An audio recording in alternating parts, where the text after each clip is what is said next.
감사합니다. 자, 오늘 하나님께서 주신 말씀으로 믿고 시편 말씀을 봉독해 드리겠습니다.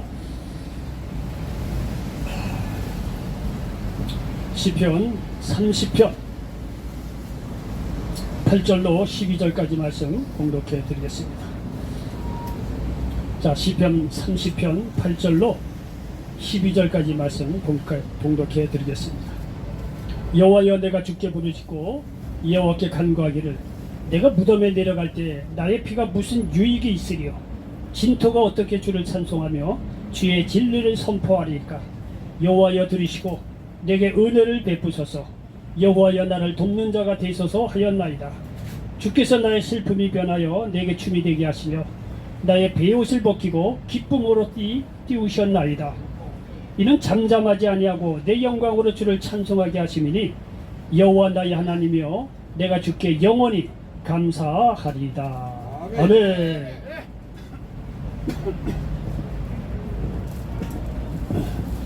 자, 우리 전후좌우 계신 분들 이렇게 둘러보시면서 예수님의 이름으로 사랑합니다 한번 인사 좀 나눠보시기 바랍니다. 자, 전후좌우 계신 분들에게 저 뒤에도 교회에서도 이렇게 하려면 서로 쑥스러워서 못하는데 자꾸 하라니까 그 다음부터는 이게 습관이 되더라고요. 전후좌우 보시면서 예수님의 이름으로 사랑합니다 인사 좀 나누시기 바랍니다. 저 뒤에도 어색해. 뒤에도 아, 그래야 저 10번 싸우는 거 한 9번만 싸우고 8번 싸우고 점점 줄어들어. 아, 예수님의 이름으로 사랑한다고 그렇게 했는데 거기다가 말이지 뭐라고 할 수는 없잖아. 하나님의 영이 계신 곳엔 싸움이 아니라 평화가 임하는 줄 믿으시기를 바랍니다. 자, 저는 오늘 시편 30편 8절로 12절 말씀을 가지고 따라서 해보시기 바랍니다. 밀당의 고수 다윗. 네, 오늘 시편 30편 8절로 12절 말씀을 배경으로 해서 밀당의 고수 다윗, 이런 제목으로 말씀을 전하면서 하나님의 은혜가 넘치시기를 예수님의 이름으로 간절히 축원을 드리겠습니다. 여러분, 이 성경은 구약과 신약으로 되어 있습니다. 근데 구약과 신약을 말이야 일관되게 흐르는 정신이 있어요. 사상이 있다는 거예요. 그것은 뭐냐면요, 그 구약과 신약에 흐르는 하나님의 뜻이 있는데 여러 가지 뜻이 있겠지만 그 중에 오늘 전하고 싶은 말은 뭐냐면 하나님은 우리의 중심을 보신다는 거예요. 그게 구약과 신약을 아주 일관되게 흐르는 하나님의 성품이고 하나님이 사람을 보는 관점이에요. 외면을 보는 것이 아니라 우리가 어제 외면적인 잘나니 못나니 돈이 있는데 배우니 많이 배우니 이걸 보는 것이 아니라 그 마음의 중심을 보신다는 사실을 믿으시기 바랍니다. 그 마음의 중심에 하나님을 믿느냐 안 믿느냐 그거를 본다는 사실을 믿으시기를 바랍니다. 그렇기 때문에 우리가 예수 믿고 구원받는다는 것은 소망이 있다는 거예요. 세상에서 실패하고 좌절하고 절망이 있다고 하더라도, 세상이 다 끝났다고 하더라도 그건 세상적인 일입니다. 예수 믿고 구원받고 하나님 나라에 들어온 사람에게는 오히려 그런 사람에게 더욱 희망이 있다는 사실을 믿으시기를 바랍니다. 왜? 하나님은요 우리의 중심을 보시기 때문에 그래요. 여러분요, 중심에 만약 하나님을 모시는 사람들은요 어떻게 보면 역설적으로 세상에서 실패하고 좌절하고 절망한 사람이 예수를 더 믿게 돼요. 왜? 나의 한계를 깨닫거든. 나의 죄악을 깨닫거든. 나의 절망 상황을 깨닫고 내 이상 돌아갈 데가 없으니까 정자 나의 절망의 한계를 깨닫고 전지전능하신 하나님께 돌아올 확률이 크다는 거예요. 오히려 세상에서 실패하고 좌절하고 이런 사람들이 하나님 만나는 확률들, 기회들 이것이 더 많아요. 그 사람들이 말이죠, 예수를 제대로만 만났다. 여러분이 그 사람의 앞으로 인생은 어떻게 놀라운 인생이 살아갈는지 대단히 흥미로운 희망이 넘치는 삶이 된다는 사실을 믿으시기를 바랍니다. 아멘. 성경은 배열안하고 구약과 신약을 관통해서 흐르는 것은 외모를 보는 것이 아니라 우리의 중심을 보는 하나님의 어떤 흐름이 있다는 사실을 믿으시기를 바랍니다. 아멘. 여러분, 그 하나님의 중심을 보는데 그의 모델되는 사람이 구약에서 이름난 다윗 왕이라는 사실을 기억하시기 바랍니다. 아멘. 여러분요, 이 다윗은 정말로 우리에게 하나님은 외모를 보는 것이 아니라 중심을 본다는 것에 아주 좋은 모델을 보여주고 있다는 사실을 믿으시기 바랍니다. 다윗은 한마디로 말이죠, 하나님 마음에 합한 사람이에요. 하나님 마음에 맞는 사람이었다는 거예요. 여기 사무엘이 말이죠, 하나님의 명령을 받고 이새의 집으로 갑니다. 사울왕을 이어서 새롭게 왕을 선택하러 간 것입니다. 하나님께서 이스라엘 백성에게 말하는 초대왕으로 이 사울왕을 세웁니다. 사울왕의 처음에는 하나님께 순종해서 믿음으로 잘 이 정책이나 모든 것을 잘했어요. 근데 나중에 하나님을 떠납니다. 하나님 말씀에 불순종해요. 하나님께서 사울왕을 배하고 이 사무엘에게 말이죠. 이세네 집에 가서 거기에 내가 예비한 사람이 있으니 그에게 기름을 부어서 왕을 삼으라고 한 겁니다. 여기 사무엘상 13장 14절에 보니까 지금은 왕의 나라가 길지 못할 것이라 야훼께서 왕에게 명령하신 바를 왕이 지키지 아니하였으므로 야훼께서 그의 마음에 맞는 사람을 구하여 야훼께서 그를 그의 백성의 지도자로 삼으셨느니라 하고 말씀하고 있죠.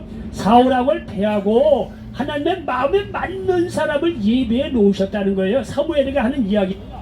그리고 사무엘상 16장 6절로 7절에 보니까 이렇게 기록이 되어 있습니다. 그들이 오매 사무엘이 엘리압을 보고 마음에 이르기를 야훼의 기름 부으실 자가 과연 주님 앞에 있도다 하였더니 야훼께서 사무엘에게 이르시되 그의 용모와 키를 보지 말라. 내가 이미 그를 버렸노라.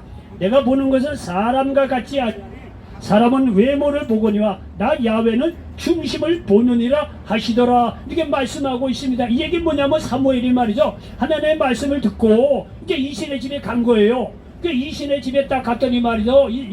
이세가 말이야 벌벌 떨고만 난리예요. 너무 근심 걱정하지 마라. 내가 하나님께 제사 드리러 온 거니까 뭐 근심 걱정하지 말고 너희들 아들들을 내 앞으로 좀 지나가게 하라. 사무엘은 하나님께 명령을 받았어요. 이세네 집에서 이 사울왕을 이어서 왕이 될 사람이 있다는 거예요. 그래서 여러분 다윗의 아버지 이세네 집에 사무엘이 간 거예요. 그 사무엘이 앉아서 말이죠. 식사하기도 전에 이세에게 부릅니다. 당신 아들들 내 앞으로 다 한번 지나가게 하라는 거예요. 그래서 말이죠. 이 이세가 자기 아들을 사무엘한테 다 지나가게 합니다. 첫 번째 아들 여기 엘리압이 지나갔다는 거예요. 사무엘이 이 이세의 첫째 아들 엘리압을 보자마자 마음에 말이죠. 야, 이 대단한 인물이라는 거예요. 아마도 용모도 좋고 키도 컸던 모양이에요. 그랬더니 말이죠. 하나님이 하는 얘기가 뭐냐면 나는 사람을 보는 게 사람은 외모와 키를 보지만 나는 그렇지 않다는 거야. 나는 중심을 보느니라 이렇게 하나님께서 말씀하시는 거예요. 그래서 여러분 그렇게 인물이 출중한 이세의 아들이 많이 있었어요. 엘리압 첫째 아들이 지나갑니다. 인물이 괜찮았어요. 사무엘이 저 아들이 아닌가 아니라는 거예요. 둘째 아들 지나갑니다. 셋째 아들 지나갑니다. 다 하나같이 인물이 좋았던 모양이에요. 그러니까 사무엘이 인간적으로 생각하기에는 야, 이 아들이 아니냐 이 아들이 아니냐 그랬더니 하나님께서 번번이 아니라는 거예요. 나는 외모를 보는 게 아니라는 거예요. 나는 키와 외모를 보지 않는다는 거예요. 세상은 사람을 외모로 보지만 나는 그렇지 않다는 거예요. 나는 마음의 중심을 본다는 거예요. 그래서 말이죠. 이세가 자기 아이들 다 보냅니다. 7 아들을 다 보내고 나서도 택한 사람이 없어요. 그러니까 사무엘이 말이 이상한 거예요. 그러니까 이제 이세에게 묻는 얘기가 뭐냐면 야, 여기 7번째 아들까지 다 보냈는데 이 아들이 전부냐 그랬더니 이세가 하는 얘기가 뭐냐면 아닙니다. 뭐 말째 다윗이 있는데 지금 양치기 하고 있습니다. 그러니까 이 사무엘 선지자가 당장 말이야 다윗을 불러오라는 거예요. 그렇게 해서 이 사무엘이 말이죠. 이 이세의 마지막 다윗을 보고 나서 하나님께서 이 다윗을 택했다고 성경은 말씀하고 있습니다. 여러분 보십시오. 엘리압을 비롯해서 다 나름대로 인물이 출중한 사람이 지나가는데 하나님께서 사무엘에게 너는 키와 용모를 보는데 나는 그렇지 않다는 거예요.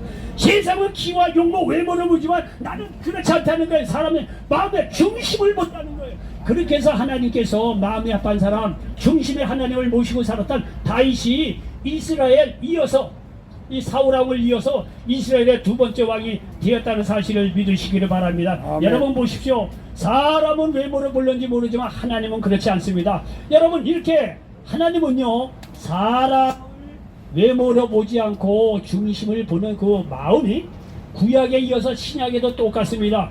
여기 고린도전서 1장 26절에 보니까 형제들아 너희의 부르심을 보라. 육체를 따라 지혜로운 자가 많지 아니하며 능한 자가 많지 않으며 문벌 좋은 자가 많지 아니하도다 말씀하고 있습니다. 여러분 보십시오. 이렇게 구약과 신약의 일관된 흐름이 뭐냐면 하나님께 사람을 보실 때 절대 외모를 보시는 것이 아니라 그 마음 중심을 보신다는 사실을 믿으시기를 바랍니다. 세상이 보는 눈과 달라요. 다윗은 이러한 점에서 우리에게 소망을 주는 좋은 모델이라는 사실을 기억하시길 바랍니다. 아멘. 여러분 다윗을 통해서 우리가 느끼는 것은 뭐냐면 우리가 세상적으로 보잘것 없다고 하더라도 실망할 필요가 없다는 거예요. 우리도 마음의 중심에 하나님이 있다면 놀라운 인생을 살 수 있다는 가능성을 던져준다는 사실을 믿으시기를 바랍니다. 아멘. 여러분요, 우리가 외면적으로 보잘것 없더라도 걱정하지 마시기 바랍니다. 여러분이 예수 그리스도를 믿고 하나님을 마음 중심에 모셔드리는 순간 여러분의 일생에 놀라운 역사가 펼쳐진다는 사실을 믿으시기 바랍니다. 아멘. 다윗은요, 그거를 우리에게 가르쳐주고 있어요. 저도요, 개인적으로 옛날에 성경을 볼 때는 무슨 생각이 드냐면은 늘 제가 말씀을 드리지만, 야, 그래도 하나님께 쓰임받는 인물은 그래도 좀 세상적으로 난 사람이겠지. 혈연도 좋고 배운 것도 많고 인물도 좋고 기도 좋고 그래도 이런 사람이 하나님께서 뽑아서 쓰시겠지. 이런 어떤 이 편견이 굉장히 많이 이게 있었어요. 그렇지 않다는 걸 알면서도 그런 편견을 이게 던져버리기가 어려웠어요. 근데 저도 목회사가 30년 지나고 나서 은퇴할 쯤 돼서 깨닫는 게 뭐냐면 정말 하나님은 사람의 중심을 본다는 걸 이제서 깨닫겠더라고요. 아멘. 이제서 깨닫겠더라고요. 아멘. 그걸 일찍 깨달았으면 이 목회 생활도 또 풍성하게 할 수 있었을 것 같아요. 아멘. 믿음이 그만큼 안 됐어요. 이게 다 나중에 깨닫는 사실이에요. 여러분의 성경을 가만히 보면 절대 하나님께서 쓰임 받는 사람은요, 외모를 보지 않아요. 마음의 중심을 본다는 사실을 믿으시기 바랍니다. 다윗이 대표적인 그의 어떤 우리들에게 그런 어떤 모델로 우리에게 비춰진다는 사실을 믿으시길 바랍니다. 아멘. 이렇게 말이죠. 다윗은요, 마음의 중심에 하나님을 두었기 때문에 하나님께서 마음의 중심을 보시고 그 많은 형제를 다 제껴놓고 다윗을 택해서 이스라엘의 두 번째 왕으로 하나님께서 사용하여 주셨다는 사실을 믿으시기를 바랍니다. 그 마음 중심에 하나님은 어떻게 진실되게 섬겼으니 쓴지 말이죠. 다윗의 후손 속에서 나중에 예수님이 오시는 것도 우리가 볼 수가 있습니다. 여러분, 이렇게 다윗은요, 마음 중심에 하나님을 모시고 살았던 인물입니다. 자, 이런 것을 배경으로 봤을 때 여기 이제 8절로 10절에서 드릴 말씀이 있습니다. 8절 10절을 보니까 여호와여, 내가 주께 부르짖고 여호와께 간구하기를 내가 무덤에 내려갈 때 나의 피가 무슨 유익이 있으리요? 진토가 어떻게 주를 찬송하며 주의 진리를 선포하리까? 여호와여, 들으시고 내게 은혜를 베푸소서. 여호와여, 나를 돕는 자가 되소서 하였나이다. 그러니까 자기 인생에 고난과 많은 어려움이 있었을 때 이제 기도하는 내용이에요. 다윗이 기도하는데 여기 8절로 10절에서 알 수 있는 것은 뭐냐면요, 하나님과 밀당하는 다윗을 여기서 발견을 합니다. 아멘. 자, 여기 10절 다시 한번 봉독합니다. 야훼여, 들으시고 내게 은혜를 베푸소서. 야훼여, 나를 돕는 자가 되소서 하였나이다. 이거는요, 하나님을 끌어당기는 기도예요. 하나님 앞에 간절히 나와서 하나님 내게 좀 오세요 하고 간절히 드리는 기도예요. 이건요, 보통 사람들이 하는 기도입니다. 하나님 내 앞에 오셔서 하나님을 기도로 땡겨요. 나를 좀 도와달라 이거야. 하나님 멀리 가지 마시고 내 가까이 와서 나를 좀 도와주셔서 이게 땡기는 기도야. 일반적으로 다 이렇게 기도를 하죠. 나를 도와주세요, 나를 구원해 주셔서 이렇게 일반적으로 맞아 하나님을 앞으로 강하게 땡기는 기도래요. 이거 당기는 기도예요. 자, 그런데 여기 재밌는 게 뭐냐면 9절에 나옵니다. 9절에 보니까 내가 무덤에 내려갈 때 나의 피가 무슨 유익이 있으리요? 진토가 어떻게 주를 찬송하며 주의 진리를 선포하리까? 여러분요, 이거는요, 쉽게 얘기했으면 이거는요, 하나님을 밀어내는 기도예요. 배짱 기도예요. 버리려면 버리십시오. 쉽게 얘기해서 내가 죽으면 말이죠, 하나님에게 내가 찬송을 합니까? 내가 진리를 전할 수 있겠습니까? 하나님께 영광 돌릴 일이 있습니까? 내가 죽으면요, 나도 그 말이지만 하나님도 손해라는 거예요. 그러니까 하나님 가까이 안 와도 괜찮습니다. 나 죽으면 그만이지 그냥 하나님 그렇게 이렇게 하나님을요 밀어내는 마치, 예? 그러한 이게 배짱 있는 다윗이 기도를 하는 것을 보십시오. 여러분요, 연애도요 밀당을 잘해야 돼요. 예? 여자나 남자나 말이죠, 사랑한다, 만나달라, 허구한다, 이렇게 땡기는 교제를 하면요 지겨워. 예? 그렇게 하다가도요, 야, 너 없으면 여자가 없냐? 이게 만약 밀어내는 것도 있어야 돼요. 그렇지 않아요? 여자나 남자나 마찬가지예요. 남자가 지겹게 쫓아오면 말이죠, 처음에 사랑으로 시작하지만 적당한 시간에 딱 봐서, 야, 이건 너무 야, 너밖에 없냐 남자가? 가버리라 이거야. 배짱 좋게 말이죠, 밀어내는 것도 필요해요. 여자뿐만이 아니고 남자도 마찬가지예요. 서로 사랑해서 시간하자면 적당한 시간에 여자 야 너 숨 여자 없냐? 아 지겹다 가라. 예? 밀어내는 것도 때로 필요해요. 그러니까 연애도 하는 것도 서로 말이죠. 이 밀당을 잘해야 된다는 얘기예요. 근데 여러분이 하나님과 기도하는 것도 같이 비유적으로 얘기하면 그런 게 필요하다는 거예요. 여러분요 성경에 보면 기도하는 거 보면요 다윗처럼 이렇게 밀당하는 기도가 거의 없어요. 다 주시옵소서, 구원해 주세요, 치료해 주세요 하고 나 이렇게 기도해요. 다 이렇게 끌어당기는 기도만 한다는 거예요. 보통 사람들이 일반적으로. 그런데 다윗은요 여기서 배짱 펴려고 내가 죽으면 나는 죽음으로 끝나지만 하나님 손해입니다. 내가 죽으면 뭐 하나님 내가 뭐 찬양 드릴 일이 있습니까? 내가 누구에게 하나님의 영광 돌리고 뭐 전도하고 하나님 위대함을 누구한테 선포할 일입니까? 나도 뭐 안 하겠습니다. 배짱 편하게 하나님을요 적당한 시간에 이렇게 비유적으로 말씀을 드리는 거예요. 에? 이렇게 밀어내는 그런 이 다윗의 기도하는 것을 볼 수가 있다는 거예요. 여러분이 다윗이 이렇게 기도할 수 있는 근거가 뭐냐면요 다윗이 이렇게 배짱이 있었던 거예요. 왜? 마음 중심에 하나님을 함께 했다고 하는 강력한 이 믿음 어떤 그런 게 있다는 거예요. 마음 중심에 하나님이 있다는 걸 자기도 알고 하나님도 알아요. 하나님도 아니까 말이죠. 다윗이 말이죠. 주시옵소서 구원해달라고 이렇게 당기는 기도를 하다가 여기 9절에 보십시오. 뭐 나 죽으면 뭐 하나님 전할 일이 있습니까? 뭐 알아서 하세요. 알아서 하세요. 얼마나 배짱 편하게 다윗이 기도하는 걸 봅시다. 여러분이 이거를 안 하나님이요 다윗의 그런 밀고 당기는 그 이 고수적인 이 기도에 하나님께 그 마음의 중심을 보고 응답을 하십니다. 여러분 제 개인적인 체험에서 죄송합니다. 그냥 뭐 이게 여러분 제가 이제 편하게 말씀드리려고 하는 거예요. 제가 고등학교 때 이 설악산을 친구들하고 놀러 간 적이 있어요. 거기 가보면 말이죠. 이 설악산 입구부터 저기 울산바위 쪽 가다 보면 신흥사라고 하는 절이 있어요. 그 절을 이렇게 딱 갔더니 거기서 어떤 여학생이 거기서 요양차 와 있더라고요. 속초에 사는 여학생이라고 합니다. 저기 몸이 안 좋아서 요양차 와 있다 그러더라고요. 그러냐고. 옛날에는 말이죠. 뭐 전화번호 이게 따는 시대가 아니라 그때는 다 주소를 해갖고 막 편지 쓰던 시대였어요. 그 어떻게든 주소를 얻어서 말해서 이제 편지를 좀 서로 왔다 갔다 몇 번 됐어요. 근데 한참 편지를 쓰고 왔다 갔다 되니까 편지가 안 와. 그래갖고 저도 그 당시 어느 들은 얘기가 있어갖고 편지 야 너 없으면 여자가 없냐? 안 하면 그만이지 뭐. 난 배짱 편하게 딱 뭐 끝내자. 이렇게 배짱 편하게 이렇게 편지를 딱 썼어요. 여러분야 여자 심리는 묘하죠. 그 다음 날 답장이 왔더라고. 미안하다고. 밀당을 잘해야 돼요. 밀당을. 근데 이거는요 이 다윗이 여기서 보면 잘하더라고. 여러분 이렇게 기도하는 사람은 없어요. 다윗 말고는 제 기억에는 거의 없어요. 저도 성경을 여러 번 봤는데 제 기억에는 그런 사람 없어요. 이 다윗은요 보통 사람하고 달라요. 여러분 구하달라고 간절히 이렇게 당기는 기도도 하지만 아이고 하나님 내 죽음 뭐 기도 응답 안 돼서 내가 뭐 죽으면 뭐 어떻습니까? 뭐 괜찮습니다.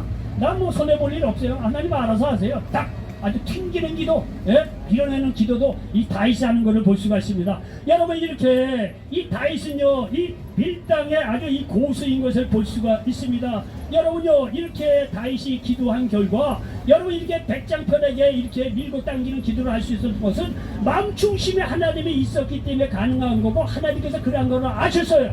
여러분요 그 결과 여러분요 여기 응답이 여기 이루어집니다. 여기 11절에 보십시오. 주께서 나의 슬픔이 변하여 내게 기쁨이 되게 하시며 나의 베옷을 벗기고 기쁨으로 띄우셨나이다 말씀하고 아멘. 있습니다. 여러분요 이거는 그냥 여러분 시적으로 표현한 것이 아니라 다윗이 자기가 하나님 중심으로 살았을 때 정말 고난을 당할 때 하나님께서 도와준 산 간증을 가지고 여기서 이렇게 기록하고 있다는 사실을 믿으시기를 바랍니다. 아멘. 이것이요 그냥 이렇게 한 얘기가 아니에요. 잘 들어보십시오. 성경을 근거로 해서 제가 왜 이런 얘기를 하는지 말씀드리겠습니다. 여러분요 다윗이 왕이 되는데 여러분요 왕이 되었다고 해서 모든 것이 다 이렇게 원만해야 될 절대 그렇지 않아요. 다윗은 보통 사람 이상으로 고난을 많이 겪었던 사람이에요. 여러분 이 다윗이요 처음 등장할 때가 언제? 이 이스라엘이 블레셋 가까이 전쟁에서 말이죠 한창 치고 있을 때예요. 골리앗이라고 하는 2m 50, 근 3m가 되는 블레셋 나라 장군이 와갖고 말해서 싸움을 보드는데 이스라엘 진영에서 나갈 사람이 없는 거예요. 그 기운에 눌려가지고 이때 말이죠, 아버지의 신부를 보러 자기 형님들 보러 이 다윗이라고 하는 10대 소년이 쫄래 왔다가 말이요, 골리앗을, 결국 여러 가지 과정이 많이 있지만 골리앗을 박살냅니다. 그리고 나서 이 성경에 이 다윗이 등장하는 것을 볼 수가 있습니다. 여러분요, 이렇게 다윗은 골리앗을 박살내서 이스라엘을 구한 그야말로 그 민족적인 영웅입니다. 그러면 사울왕이 다윗을 사랑해야 될 거 아니에요. 그런데 말이죠, 묘한 것이 이 다윗이 말이죠, 사울왕의 사이가 되기도 했지만은 이 사울이 시기하기 시작합니다. 이 다윗이 말이죠, 나를 맺히고 왕이 될 거 아니냐, 이게 국민들이 인기가 좋으니까. 그래서 이 사울왕이 말이죠, 다윗을 죽이려고 합니다. 사울은요, 이렇게 이 다윗이 베푼 은혜를 잊어버리고 다윗을요 쫓아다니면서 이 이스라엘 남쪽이나 북쪽 어느 곳에 가서 도망을 가든지 이 다윗을 쫓아다니면서 죽이려고 합니다. 그때도 어느 곳에 있든지 간에 하나님께서 말이죠, 다윗을 지켜주신 것을 볼 수가 있습니다. 이 사울왕의 모든 위협을 또 보호하십니다. 그리고 나중에는요, 다윗이 도망가다 안 돼가지고 무슨 생각을 했냐면, 야, 이스라엘 진영에 내가 있으면 언젠가는 이 사울에게 죽겠다는 거예요. 그래서 블레셋, 원수의 나라인 블레셋의 정치적인 망명이랄까요, 글로 도망을 갑니다. 사무엘상 21장에 보면 원수 나라인 블레셋 가드왕 아기스에게 망명을 합니다. 그래서 망명을 딱 보니까 이 가드왕 아기스 부하들이 마저 다윗을 딱 알아보고, 이 다윗이 누구냐 이게야, 우리 블레셋의 영웅, 이 골리앗을 죽인 인물이 아니냐 이게야, 왜 이런 사람을 말이야 받아들이냐고 말이죠. 이 가드왕 아기스 부하들이 난리 법석을 피니까 이 다윗이 말이야 죽게 생겼거든요. 그럴 때 말이죠, 하나님께서 지혜를 줘서 침을 질질 흘리면서 미친 척합니다. 다윗이요, 아주 이 회전이 빠른 사람이에요. 하나님께서 그 순간 지혜를 주었고 미친 척해서 위기를 모멸을 합니다. 그랬는데 그래도 이스라엘 내에 있을 곳이 없어요. 그래서 몇 년 시간이 지나고 난 뒤에 사무엘상 29장에 보면 두 번째로 가드왕에게 또 도피를 합니다. 이때 가드왕이 이 다윗을 받아들여서 시글락이라고 하는 성에 살게 합니다. 시글락 성에 살다 보니까 어느 날 블레셋하고 이스라엘하고 이제 싸움이 붙은 거예요. 그러니까 이 가드왕 아기스가, 야, 너 이스라엘 출신인 걸 잘 알지만 이제 도망 나오고 사울왕하고 원수인 걸 아니까 이 다윗을 들고 전쟁에 참여하려고 합니다. 그런데 말이죠, 딱 이 다윗을 불러다가, 야, 우리 이스라엘하고 전쟁을 하러 가는데 같이 가자, 이렇게 해서 가려고 하는데, 역시 여기에도 이 아기스 부하들이 말이죠 하는 얘기가 뭐냐, 이 다윗을 왜 들고 가느냐 이거예요. 이스라엘하고 전쟁을 하다가 마음이 샥 바뀌어서 우리하고 적대 시작하게 되면 우리는 박살난다 이거야. 어떻게 믿고 그 다윗을 데리고 가겠냐 이거야. 그러니까 말이죠, 역시 다윗이요 전쟁에 참여하려다가 자기의 원래 본거지 시글락으로 돌아옵니다. 돌아오다 보니까 아말렉 사람들이 시글락을 박살을 내고 자기 가족이고 자기가 함께 있던 모든 형제, 이 용사들의 뭐 아주 이 가족이고 재물이고 다 빼앗아 갖고 도망한 것을 볼 수가 있습니다. 이렇게 되니까 말이죠, 이 다윗을 쫓던 이 부하들이 다윗을 죽이려고 합니다. 여러분, 고생하면서 쫓아다녔는데 다윗을, 이게 뭐냐 이거야. 내 말이죠, 내 사랑하는 아내, 가족이, 형제고 다 빼앗기고 말이죠, 재물도 다 빼앗겼으니까 이거 우리가 이제 다윗을 쫓아다니는데 결과가 뭐냐 이거야. 그래서 다윗을 죽이려고 합니다. 굉장히 위기를 많이 느끼는 순간이옵니다. 자, 보십시오. 사무엘상 30장 6절에 보니까 백성들이 자녀들 때문에 마음이 슬퍼서 다윗을 돌로 치자 하니 다윗이 크게 다급하였으나 그의 하나님 야훼를 힘입고 용기를 얻었더라 말씀하고 있습니다. 결국 나중에 쫓아가서 다시 아말렉 사람에게 모든 것을 찾아오는 것을 볼 수가 있습니다. 여러분요, 나중에 이 다윗은 왕이 됩니다. 왕이 돼서 어느 곳에 가서 전쟁에 승리를 하게 하십니다. 사무엘하 8장 6절에 보니까 다윗이 다메섹 아람에 수비대를 두매 아람 사람이 다윗의 종이 되어 조공을 바치느라 다윗이 어디로 가든지 야훼께서 이기게 하시니라 말씀하고 있습니다. 아멘. 여러분, 마지막 한 가지 지난번에도 말씀드렸지만, 여러분요, 다윗의 셋째 아들이 압살롬입니다. 압살롬이 다윗에게 반기를 듭니다. 다윗이 노년에 자기 아들에게 반란을 당합니다. 이 압살롬이 말이죠, 얼마나 나름대로 인물이 좋아서 웬만한 장군이라든가 이 지혜로운 사람은 압살롬에게 다 붙어버려요. 그러니까 말이죠. 이 천하의 명장이 다윗 할 수가 없어. 예루살렘을 떠나서 도망을 갑니다. 여러분요, 성경을 보면 말이죠. 예루살렘을 떠나서 도망간 적이 없어요, 다윗은. 근데 자기 아들 압살롬이 반란이 일으킬 때 그때 도망을 갑니다. 자, 그게 도망을 가는데, 정철시 도망을 가는데 이제 문제가 생겼어. 이제 시급하게 도망가서 뭐 준비도 안 된 상황이에요. 그런데 자기 친구인 이세가 후세라는 사람이 쫓아온 거예요. 그러니까 다윗이 하는 얘기가 친구 후세를 불러다가, 야, 내가 이제 이게 도망을 가는데 언제 내가 돌아올는지 모른다. 그러니까 후세가, 야, 그래도 한번 친구는 영원한 친구인데 이거 당신을 쫓아가겠다. 그러니까 다윗이 하는 얘기가 뭐냐면, 그러지 말고 너는 압살롬에게 돌아가서 상황이 어떻게 돌아가고 있는지 내게 좀 보고 좀 하라. 그렇게 이야기합니다. 그러니까 후세가 말이죠, 딱 그 얘기를 듣고 다시 예루살렘으로 돌아와서 압살롬 앞에 딸랑딸랑 됩니다. 이제 편의상 그렇게 되는 거예요. 아, 내가 예전에 너희 아버지 다윗을 섬겼는데 이제는 이어서 아들을 섬겨야 될 거 아니냐. 이 압살롬 왕 만세, 뭐 만세수를 하십시오, 뭐 이렇게 된 거예요. 그러니까 이 솔로몬이 딱 듣고 나서 진짜로 자기에게 돌아올 줄 알았어요. 그 전략회의를 딱 엽니다. 후세도 전략회의에 참석을 하고 아히도벨이라는 사람이 참석을 합니다. 아히도벨은 원래 다윗 왕의 모사였어요. 지혜로운 지혜자였어요. 이 아히도벨은 굉장히 그 지혜가 많았던 사람이에요. 근데 이 아히도벨이 웬일인지 다윗 왕을 떠나서 압살롬에게 붙어버렸어요. 그 전략회의를 하죠. 그러니까 아히도벨이 말이죠, 딱 얘기를 합니다. 아히도벨이 굉장히 전략적으로 아주 출중했다래요. 이 아히도벨이 안을 낸 게 뭐냐면 지금 빨리 쫓아간다 이거야. 빨리 쫓아가면 다윗이 준비 없이 도망가기 때문에 다윗을 잡을 수가 있다는 거예요. 이게요, 사실 맞는 이게 지혜예요. 빨리 쫓아가면 다윗이 죽을 판이에요. 그런데 후세가 그 얘기를 딱 듣고 보니까 이거 다윗이 죽겠거든. 그러니까 후세가 딱 브레이크를 걸려. 아, 이 압살롬 왕이요. 그런 게 아닙니다. 지금 다윗이 그래도 명장인데 자기에게 도망갈 때 헛소리게 도망가지 않습니다. 그러지 말고 온 이스라엘에 다 군인을 모아가지고, 시간이 좀 들 때도 모아가지고 말이야, 바다에 모래같이 많은 수를 갖고 쫓아가면 다윗이 틀림없이 잡을 수가 있습니다. 후세가 그렇게 안을 냅니다. 사실은요, 아히도벨이 맞아요, 이 안이. 근데 잘 보십시오. 후세의 안이 채택이 됩니다.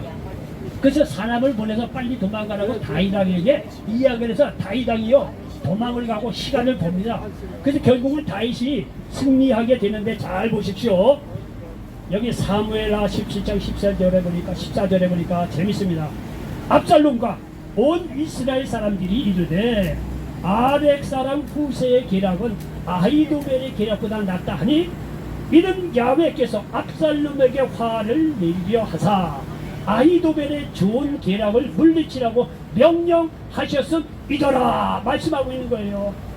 여러분, 왜 이런 얘기했냐면요, 다윗은 한 게 아무것도 없어요. 그냥 도망간 거밖에 없어요. 아히도벨의 안을 따라서 말이죠, 이 압살롬이 말이죠, 바로 공격을 했으면 게임 끝나는 거예요. 그런데 그 안을 누가 피하게 했다? 하나님께서 채택하지 못하도록 하나님께서 역사하셨다는 거예요. 그러니까 다윗을 보호한 사람이 누구예요? 다윗을 승리케 한 사람이 누구냐 이게요. 결코 다윗이 아니에요. 하나님이에요. 다윗은 이런 걸 몰라요. 다윗은요. 근데 다윗이 모르는 사이에 이 하나님의 언약 다 주물락주물락해서 이 사람 저 사람 머리 다 써가면서 해갖고 말이죠, 그렇게 말이죠, 그 좋은 안도 피하게 했다는 거예요. 무슨 얘기냐? 여러분이 기도하고 하나님 마음 중심에 하나님을 두면은 말이죠, 여러분이 모르는 사이에 하나님께서 역사하신다는 거예요. 여러분을 위해서 하나님께서 여러분이 한 것, 수고한 것 이상으로 하나님의 역사하는 부분이 있다는 거예요. 그게 믿는 자의 역사고 믿는 자의 축복이에요.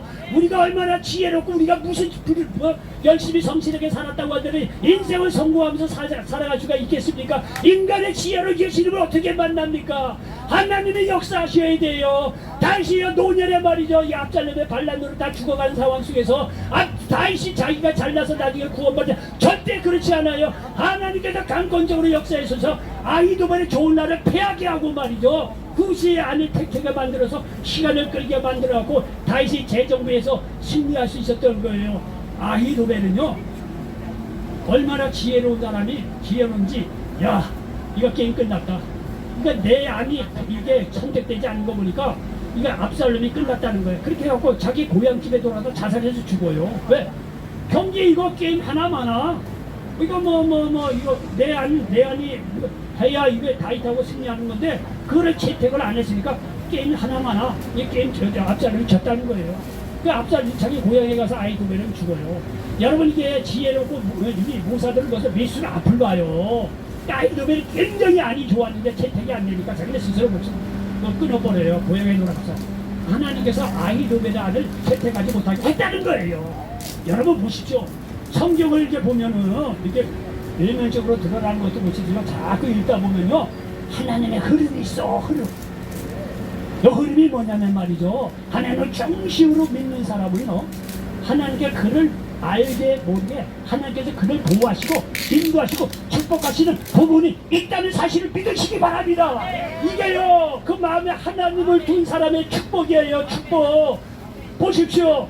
그래서 이 오늘 여기 얘기하는 거 보십시오. 이게 괜히 하는 얘기가 아닙니다. 11절에 주께서 나의 슬픔이 변하여 내게 춤이 되게 하시며 나의 베옷을 벗기고 기쁨으로 띠우셨나이다. 이게 책상머리에 앉아서 시쓰듯이 말이죠. 이렇게 뭐 이렇게 쓰는 게 아니에요. 자기 삶의 간증이에요. 슬픔이 변해서 뭐가 됐다? 기쁨이 됐다는 거예요. 베옷을 벗겨주고 말이죠. 기쁨의 큰 역사가 이뤘다고 자기가 산 간증을 토대로 이렇게 성령에 감동돼서 다윗이 시편에서 이렇게 기록하고 있다는 사실을 믿으시기 바랍니다. 여기 시편 23편 4절로 5절에 보니까 내가 사망의 음침한 골짜기로 닿을지라도 해를 두려워하지 않을 것은 주께서 나와 함께 하시리라. 주의 지팡이와 막대기가 나를 안위하시나이다. 주께서 내 원수의 목전에서 내게 상을 차려주시고 기름을 내 머리에 부으셨으니 내 잔이 넘치나이다 말씀하고 있습니다. 여러분 여기 끝으로 여기 11절에 보니까 너는 잠잠하지 아니하고 내 영광으로 주를 찬송하게 하시니 여호와 나의 하나님이여 내가 주께 영원히 감사하리이다 말씀하고 있습니다. 여러분요 엄격하게 얘기하면 다윗은 이런 상황을 몰랐을 거예요. 우리 후대 사람은요 이거를 전체적으로 기록해 놓은 거를 보고 우리가 딱 보니까 하나님이 이렇게 도우셨구나 이런 거를 우리는 다 알고 들어가요. 근데 이 당시 사람들은요 그렇게까지 하나님에 대해서 잘 몰랐을 수도 있어요. 오늘날 우리가 아는 것처럼요. 우리는요 당시 여기요 이렇게 기록해서 다시 아이들이 하나님께서 피하게 해주시고 그런 구체적인 걸 어떻게 알겠어? 그냥 기도해서 하나님께서 도우셨다는 정도만 알죠. 근데 우리가 유리한 것이 뭐냐면은요 우린 신약 구약 다 갖고 시작하는 거예요. 구약하고 신약을 다 갖고 시작하잖아요. 왜? 구약 신약에서 하나님께서 구체적으로 이 사람에게 이렇게 역사하고 저 사람은 저렇게 역사했다는 걸 우리는 증거를 갖고 구체적으로 갖고 들어가는 사람들이에요. 그러니까 다윗 시대보다도 오히려 더 지금 신앙생활하기가 좋다 나쁘다 좋다는 거예요. 여러분들 마음 중심에 하나님을 두고 시작하잖아요. 다윗에게 일어났던 놀라운 역사가 그대로 일어난다는 사실을 믿으시기 바랍니다. 다윗은요 외모로 뽑힌 사람이 아니에요. 잘나서 뽑힌 사람이 아니에요. 그 마음 중심에 하나님 둔 거를 보시고 그래서 어렸을 때 양을 치다가 곰이 와서 양을 박살내면 어떻게 해야 돼? 하나님이 도우셔서 내가 말이죠 곰이나 말이야 사자를 때려잡고 양을 다시 되찾아왔다고 이 사울왕 앞에서 말이죠 골리앗과 싸움 전에 고백하는 걸 보십시오. 이게 어릴 때부터 마음 중심에 하나님을 두고 살았던 이 다윗이야. 이 마음의 중심이 하나님이 있다는 거를요 다윗도 알고 하나님도 알아서 하나님도 그러니까 그를 뽑은 거예요. 절대로 외모로 다윗을 택한 게 아닙니다. 그러면 우리는 다윗의 예를 들어서 우리도 소망을 가질 수 있다는 거예요. 가능성을 가질 수 있다는 거예요. 우리가 솔직히 여러분이나 저나 솔직히 저도 마찬가지예요. 저도 목회를 잘했으면 여기 길바닥 나가서 길 건너가서 큰 건물 짓고 저도 목회 열심히 popular하게 할 수도 있죠. 저는 그릇이 안 됐어요. 외모로 보나 여러 가지 그릇이 안 됐어요. 실패 좌절만 지금까지 겪었어요. 그 하나님께서 일로 가라앉아서 왔어요.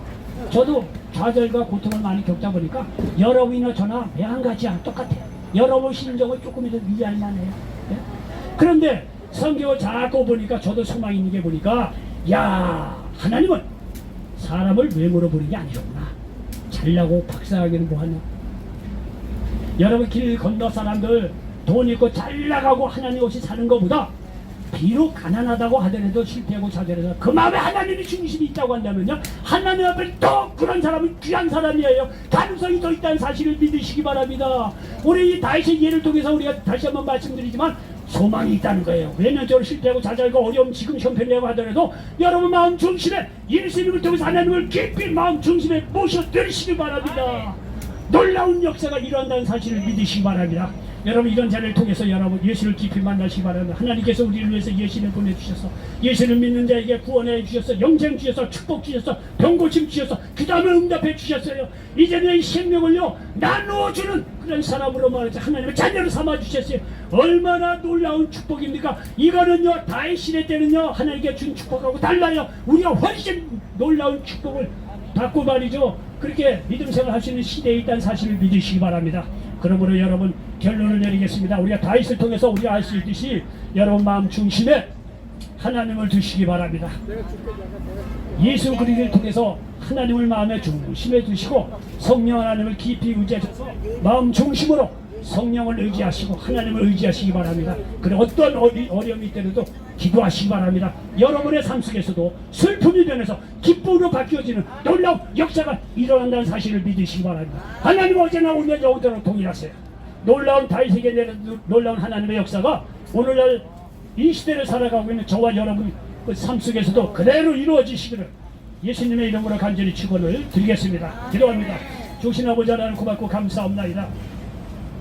오늘 말씀을 통해서 우리 시편 30편 8절로 12절 말씀을 가지고 밀당의 고수 다윗이라는 제목으로 말씀을 나눴습니다. 아버지 하나님 오늘 말씀이 이 자리에 앉은 모든 분들에게 그대로 응하게 도와주시고 하나님께서 복의 복을 더하여 주시고 마음 신중에 예수 그리스도를 만나 하나님 중심으로 살아갈 수 있는 이 자리에 앉은 모든 분들에게 도와 주시옵소서. 예수님의 이름으로 축복하고 기도하옵나이다. 아멘.